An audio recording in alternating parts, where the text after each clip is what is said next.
So here's a question for you. If you could maximize your Social Security, would you have an interest in doing so? But do we know what the definition of maximum is and for whom? And do you also know what the two very important levers are so you can have control over how much Social Security income you get? In this video, I'm going to share those answers with you. But before we get there, click on the link below. Subscribe to our channel. Hit the notifications bell.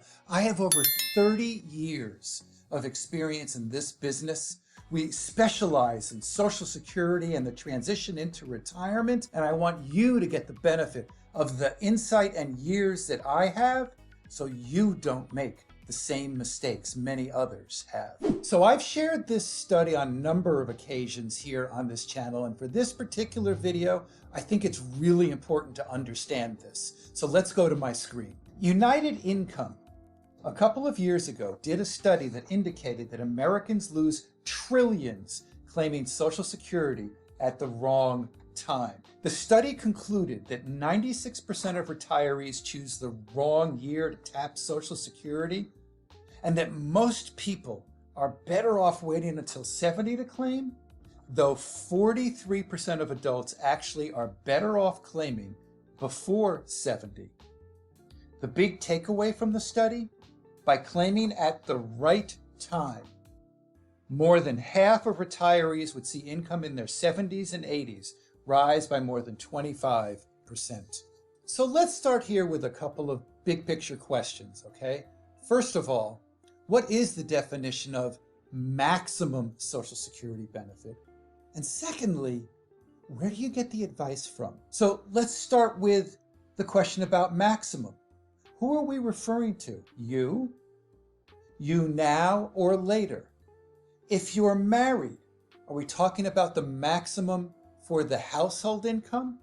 Are we talking about maximum for the surviving spouse? Are we talking about the gross amount or the net amount, how much you keep? So we really have to, when we think about the question, I want to maximize my income, we have to take into account a lot of different factors. Health, age, assets, other income, whether or not you are married, divorced, widowed. All of these have to be taken into account so we can then understand how to define whose maximum we are talking about. The second question is really important. Where do you get this advice from? So we know that we can go to the Social Security Administration. That's where we have to go to get and register for our account, what they call My Statement, and to then start to get our benefits and Medicare and all of that, right? But do we go to Social Security and ask the personnel for advice on planning strategies? Because there are 567 different strategies that you can take into account. Which one is best for you? Which one maximizes your benefits now and later? Well, the answer with regards to going to Social Security personnel is that's not the place to get your advice, because by law, they are not allowed to offer guidance in terms of planning in the future. They can tell you what your numbers are today. They can tell you what your numbers are if you waited 1 or 2 or 3 years based on their calculators. But in terms of bringing in the rest of the story, they cannot give you that type of advice. Do you go to your friends? Well, that's an interesting question, because in this business, we talk about a lot of things as a certified financial planner, Social Security, retirement, estate planning. And it's interesting when I talk to clients about estate planning, many times they go, well, a friend of mine did this, that, or they put in a trust, or they put in this insurance policy, or whatever it was. Maybe I ought to do that. But when you go to do estate planning, that's a very personal thing and based on your objectives and what your assets are and what your goals are. Very similar to Social Security. You really have to determine and customize what your strategy or strategies will be. And it's usually very different than your neighbor. So your friend may not be the best place to get it. Your advisor should be able to get that to you, but in our industry, unfortunately, many advisors are not really skilled in all the different levels of providing Social Security advice. So you really want to get to someone who really specializes in Social Security, because that can add a lot of potential income down the road for you. Now, all these issues really stir up the real reason behind and the force behind doing the planning.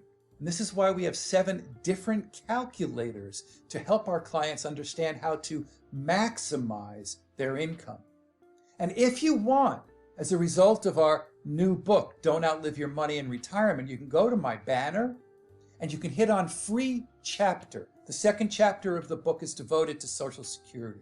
We'll get you that chapter, which will answer a lot of these questions for you and provide some clarity in terms of what strategies you may want to employ for you and your household. So let's dive into a little bit of how to maximize your Social Security benefits. But I want to share with you some definitions of some of the terms I'm going to be using, because it's very important to understand the basics so you can figure out how to maximize your household income. So the first definition and the first terminology I want you to know completely is full retirement age. And full retirement age is when you can get what is called the primary insurance amount, which is where your Social Security benefit is benchmarked. If you were born between 1943 and 1954, your full retirement age is 66. If you were born in 1960 or later, your full retirement age is 67. And then in between, they prorate it every 2 months. So that's what is the definition of full retirement age. You can get it beforehand, but there'll be a bit of a penalty as a result, or you can get it afterwards up to age 70. You'll get a bit of a bonus. The next concept to understand is the whole idea of taxation of benefits. And this is really important to understand, particularly if we're looking to maximize our Social Security and keep what we've earned. So the first thing to understand is provisional income. And that's the amount of your adjusted gross income plus 1/2 of your Social Security benefit plus any tax-exempt interest, which is typically your municipal bond income. So the schedule goes like this. If you're married and filing jointly, and your provisional income is over $44,000, then upwards of 85% of your Social Security will be subject to taxation. If you're single, that's a $34,000 level of provisional income, where above that, up to 85% of your Social Security benefit will be taxed.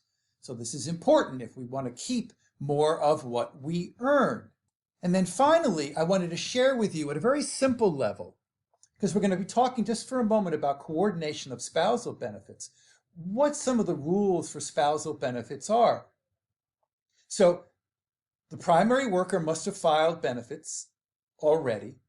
The spouse must be at least 62. At that point, you will get a reduced benefit or full retirement age if you're looking for a full benefit. And there are no delayed credits on spousal benefits after full retirement age. This is unlike the widowed benefits where you do get delayed credits. So if you want to learn more about and understand more deeply the whole issue of coordinating spousal benefits, you can go to our video here. Now, I want to share with you the 2, what we call levers that you have control over in terms of maximizing your benefit. First and foremost, your earnings. So Social Security takes a look at your top 35 years of earnings. And if those 35 years may include a handful of years where you didn't work or earned very, very little, they'll still account for that. They may actually put a 0 in for one of your 35 years, which could impact you overall to get your maximum amount at full retirement age or later. So you can go on to the Social Security website and take a look at your earnings record and your earnings history to see if there was a mistake there. The second lever, if you will, that you have control over to maximize your Social Security income is what age you take it at. Now, I've already defined what full retirement age is. If you take it before your full retirement age, there'll be a bit of a reduction, a penalty. If you take it after your full retirement age and up to age 70, there'll be an increase, or what I call a bonus. So you have control over this. And to really feel confident about which age is best for you, you're going to have to do the planning. So let me share with you a couple of scenarios, big picture wise, and some of the strategies that you may want to employ or to think about in terms of maximizing yours or your household's income. Now, the first one is if you are married. And I get this question a lot because there usually is a disparity in income or age. So let's use this one. Assuming that the primary worker earned a lot more than the other one, okay? And for a lot of my generation of my clients, he earned a lot more than she did. That may not always be the case. It certainly is the case in my household. It was also the case for my parents' household. So I'll just use that for a scenario. So if I have a health issue and I am the one earning more money, and that health issue may impact my life expectancy, then I want to defer as late as possible, hopefully till at least age 70, to get my Social Security benefit so that upon my passing, my surviving spouse will have the most amount of income from Social Security as is possible. And in this scenario, I'm assuming that my spouse is going to be dependent upon my Social Security benefit for some of her future income. And in this particular scenario, where I've got a health issue and I'm the higher earner, I want to delay as late as possible for the benefit of my spouse. And in terms of maximizing the income, I'm most interested in maximizing my surviving spouse's income. Now, what if you're not married? You're single, never been married before, or even if you have no other concerns. If you pass away, you're not providing for anyone. Well, a couple different ways to think about it.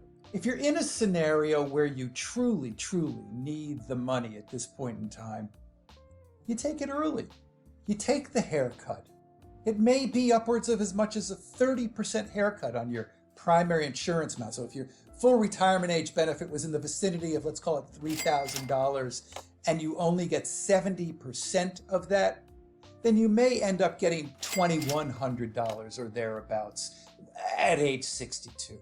Or it could be somewhere in between 62 and your full retirement age at 67. But you need it now. And if you have a health situation, again, you may not live the 13 or 14 years where it makes sense on the crossover, the break-even point. So you may want to take it early. It's not always the case that you want to delay. It all depends on your circumstance, whether you're married, other assets, health situations, etc. And finally, I'll give you an interesting one.